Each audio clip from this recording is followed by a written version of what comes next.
distance nécessaire pour redresser ce ballon et l'envoyer dans la surface de vérité nigériane.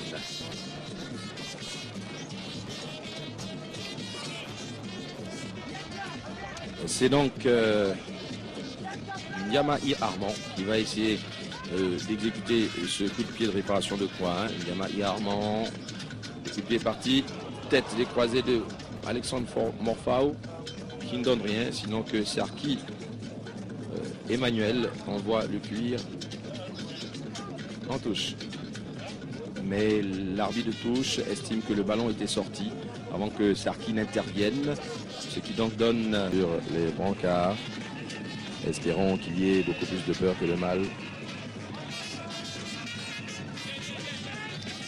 Pendant que nous avons plaisir à vous lire une banderole sur laquelle c'est écrit le centre de formation de football de Pointe-Noire, agréé par l'État,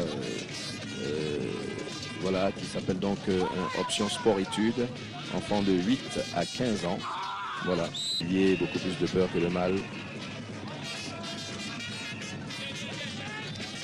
Pendant que nous avons plaisir à vous lire une banderole sur laquelle c'est écrit le centre de formation de football de Pointe-Noire, agréé par l'État,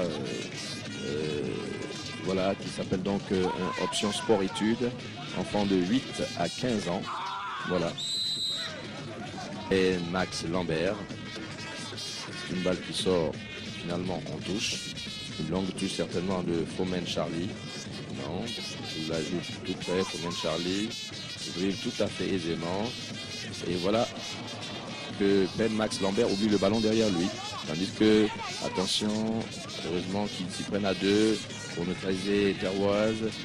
Alexander qui semble être en baisse de forme aujourd'hui, mais le ballon est toujours camerounais. Une longue balle dans le cœur de la défense nigériane qui dégage ce ballon en touche. Morfao Alexander qui essaie de partir sur le côté gauche est contré. Et c'est une entrée en touche pour l'équipe des Flying Eagles.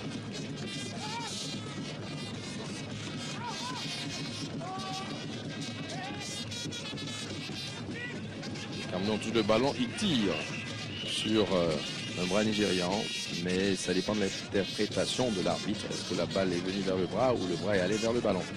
Le Cameroun est toujours au milieu du terrain qui essaie de tricoter. Belle, très belle balle pour le numéro 5, Mbila Serge. Il va tirer un tacle efficace. Alors là, un modèle de tacle à enseigner dans les écoles de foot. Il a taclé le ballon avec efficacité au Yeolé Mouidine.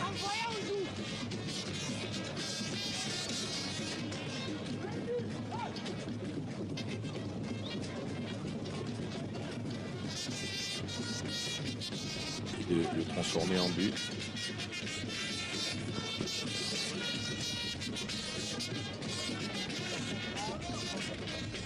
Dégagement de Thomas Olufeni. Cardi Blessing au milieu du terrain, très précieux selon son entraîneur Godwin Oubuya. Et selon ce que nous voyons, il est vraiment précieux dans la stratégie du coach des Flying Eagles. Il réussit à s'en tirer d'affaire, à se tirer d'affaire à Ignaou Nemeka sous la pression de Mbila Serge. Donc il reste au tableau officiel 15 minutes à jouer dans cette première mi-temps. Le score est toujours de 0 but partout. Le match, c'est le dernier match de poule du groupe A, l'un des deux derniers matchs du groupe B. Il oppose au stade de Pointe-Noire le Cameroun au Nigeria. Deux grandes légendes du football africain. Attention, et but. Le gardien s'est déchiré sur cette balle. Et les Camerounais marquent. But marqué.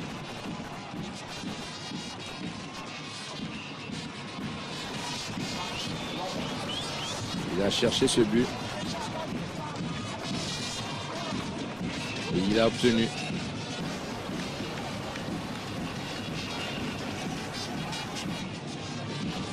Espérons que le ralenti nous renseignera plus sur l'identité du buteur. C'est bien le numéro 10, Ben Max Lambert, qui marque donc à la 30e minute. Le premier but de la rencontre. Profitant d'une mésentente entre les défenseurs et surtout le gardien Thomas Olufemi qui est intervenu et qui a raté son intervention.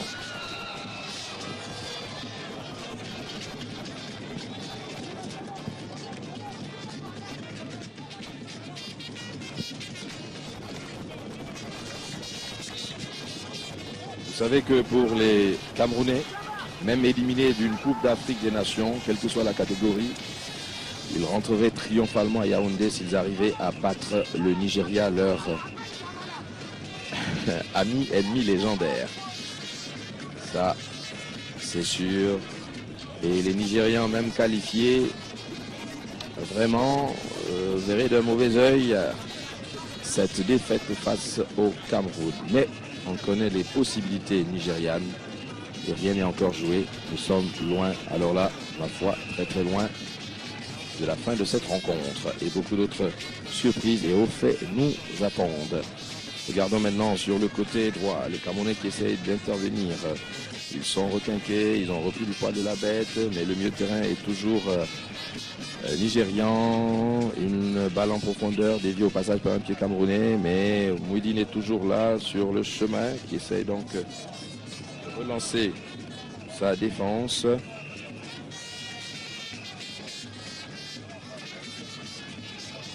Cardi Blessing qui cherche la tête de Salomon, la cuisse de Salomon. Salomon pour Mouidine. Mouidine qui développe jusqu'à Zinketeroise, qui donne à Mouidine, qui remet à Zinketeroise. Interception du très précieux joueur camerounais, à savoir Fomen Charlie, qui envoie sur son attaquant là-bas. Ils vont se la jouer à deux.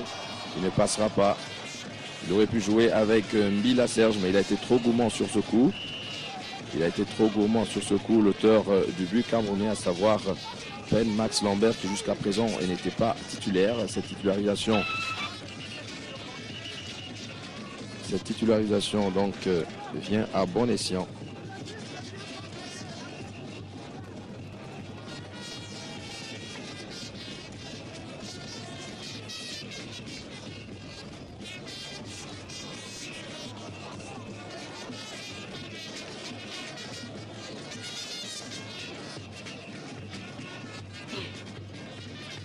Attention à ce corner.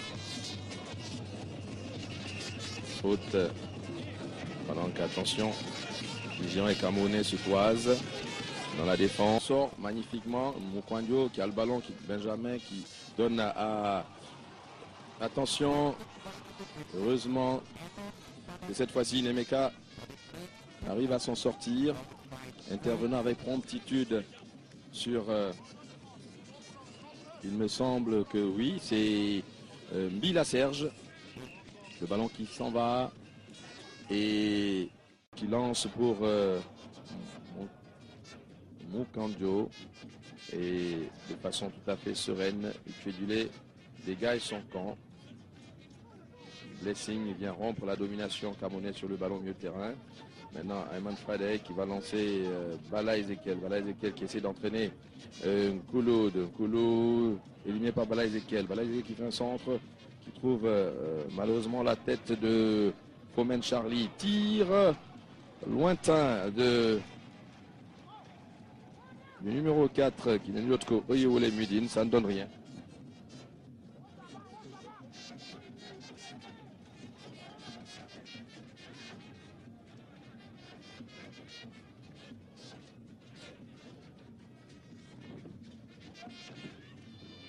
Ballon nigérian, Blessing. Petit Dioulé qui va se battre pour éviter la touche. Il réussit. Amorti donc de Ezekiel Bala. Qui donne malheureusement pour personne. Ils ne se sont pas compris. En effet, Bala Joseph s'était déjà avancé.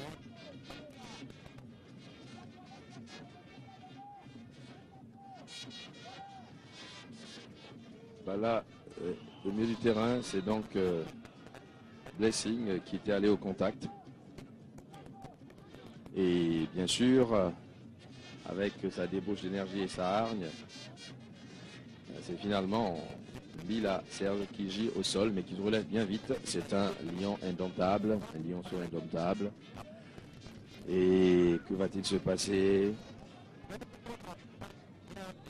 Une position de hors-jeu, cousu de fil blanc. Pendant que gît au sol un Camerounais. Blessing. Godwin Ouya a vraiment raison de titulariser ce joueur. Malgré la fronde des journalistes et des supporters qui réclamaient son éviction lors de l'autre match, eh bien, ça se passe. On ne sait pas pourquoi. Mais je pense que les supporters nigériens trépignent. Ils dansent même le coupé décalé, tout simplement parce que je crois que la Zambie vient de marquer un 3e but à l'Égypte. Et donc, pour ce faire, quel que soit le résultat ici, si le score en reste là, ce Nigeria est qualifié au goal différentiel face à l'Égypte. Un match que vous allez voir en différé en seconde partie de programme sur votre chaîne de télévision favorite, le match Zambie-Égypte, où les Zambiens, les jeunes Zambiens font monts et merveilles. Je vous ai dit que même leur match contre le Nigeria, c'était pas évident. Ils ne sont pas vite réveillés parce qu'ils avaient été sonnés par les 2 buts et puis surtout la rentrée de Sarki Mohamed, Sarki Emmanuel, qui est un excellent joueur, bref, c'est un joker de luxe. Il n'est pas bon pour commencer les matchs Sarki. Mais quand il rentre en cours de partie, alors il fait exploser les défenses.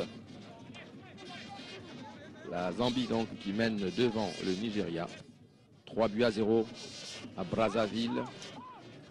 Et vous voyez donc les manifestations de joie du public, des supporters nigérians qui ont du courage maintenant, qui font flotter le drapeau vert et blanc de la République fédérale du Nigeria. Et les gens doivent être contents à Abuja, à Lagos, à Kaduna, à Kano, à Port Harcourt, à Ibadan, à Benin State, partout, à Enugu State, partout ils doivent être contents. Car les champions d'Afrique en titre ne vont pas en rester au premier tour, mais ils vont aller défendre grandement leur chance contre le premier du groupe A, à savoir Gambie. On aura donc une demi-finale 100% Afrique de l'Ouest et anglophone à Brazzaville, Gambie, Nigeria.